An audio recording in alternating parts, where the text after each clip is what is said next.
Alrighty, everyone, welcome back. This is the third video of the Google Chrome Developer Tools tutorials. And in the last video, we went over the console and learned about some different things you can do here, really helpful for finding errors, and also helpful for checking JavaScript code. There's a lot of different things that it's helpful for. In this video, we're going to focus on the Sources tab. Okay, in the last video, I made a nice little typo with my ID right here. So let's make sure that is fixed. It is. I'm going to refresh the page. Okay, so that error is gone. So one thing that I'm seeing right here is that the Sources tab showed that error as well. Okay, let me show you that again. So if I put a W right here, a capital W, which that ID does not exist, no errors are showing up here yet because this function hasn't been run. But if I say 245, 45, and 17, you can see that I have this red X right here, which shows up in the console. And it also shows up right here, and I can hover over this, and it says cannot read property value of null, which means that this value is of something that's null, which doesn't exist. So whatever this computed is wrong because it's null. So there's no value and nothing will end up here. And you can see that nothing happened on the page. I hit this volume button and nothing happened. Meanwhile, over here, this error keeps on popping up every single time. If I didn't have these dev tools open, I wouldn't have seen that. I would just be looking at this blank page and being like, why isn't this working? Okay, so really helpful for finding errors. All right, but now let's say that I didn't know why this was going wrong. Okay, I could put a breakpoint right here and run the function again. Now, what this breakpoint does is it actually stops the code from executing and it just pauses it until I tell it to keep going. So we're still sitting at 18 errors because I clicked the button 18 times. But right now I can actually hover over document and see that it indeed is not null. All of this stuff are things inside of the document item in JavaScript. And then I can look at get element by ID. It is a function defined inside of document.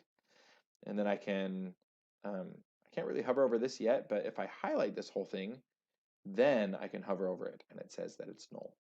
So I know that there's nothing wrong with document, nothing wrong with get element by ID, but that width is an ID that is not in the program.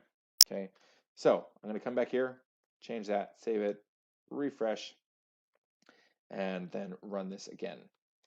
Okay, still stops here, still hover over this, it's there, same deal. Now, if I highlight this whole thing and hover over it, it shows everything that is available inside of the input item that ID found. There's a lot of stuff here.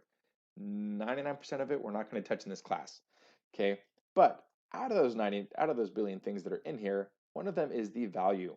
Okay, so I can hover over this or select this whole thing and then hover over it, and you can see the value that it gets is 245, the string that I put in there. Okay, so right here, if I want the code to continue, I can hit this next function call button, which is F10. So I'm just going to click F10 and I can hover over W and see it got 245, exactly what I wanted. Hit F10 again, it got 45 for A, good. Hit F10 again, D, good. And then in here, we have all these different things, okay? And I can hover over each aspect and see what they are, make sure that they are what I want them to be.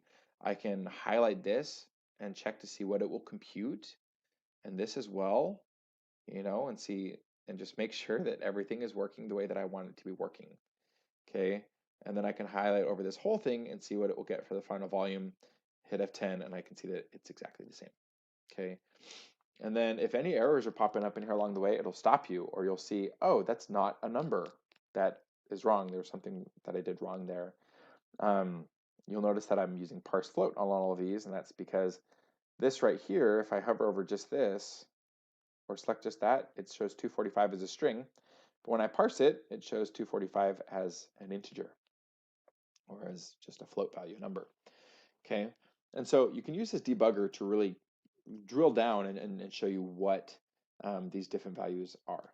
Okay, and then this volume has a large decimal, and so I wrote 2 fixed, and then I decided that I want it to just show 1 decimal point. Okay, 0.5.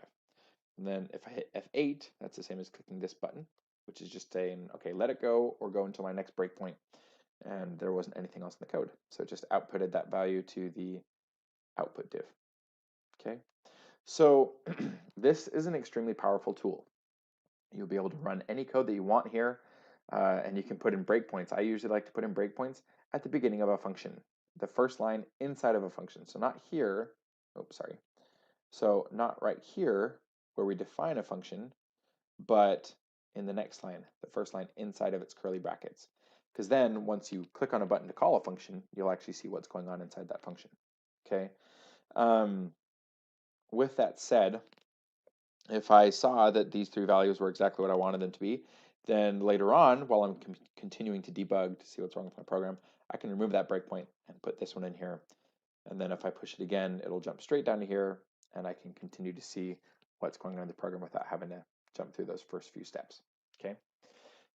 So that is one effective way to use the sources tab. Okay. It shows those errors. You can use the debuggers to step through it, the debugger to step through it. You can see over here, it also shows different local variables that we have. What a global variable means is a variable that's defined outside of a function. So for example, if I had var this is a global variable equals 5, and I refresh this page, okay, you can see my global variables, I would have that one that I defined somewhere in here. Let's go find it right here, okay? Because it was defined outside of a function. So it'll be accessible in any function that I have. And then my local variables remain the same, just with those inside of this function, okay? We have all these different things. This one is to deactivate all breakpoints. If I wanted to just try running it without the breakpoints but leave my tools open, I could do that. But yeah, don't confuse this with the Elements tab. They can look kind of similar sometimes. The Elements tab is not interactive in JavaScript.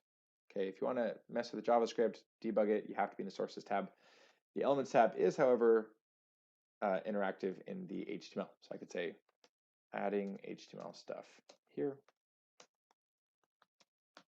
and it'll add it. Okay, but the Sources tab, you can't do that down here. It's only to, it just is dealing with the JavaScript code.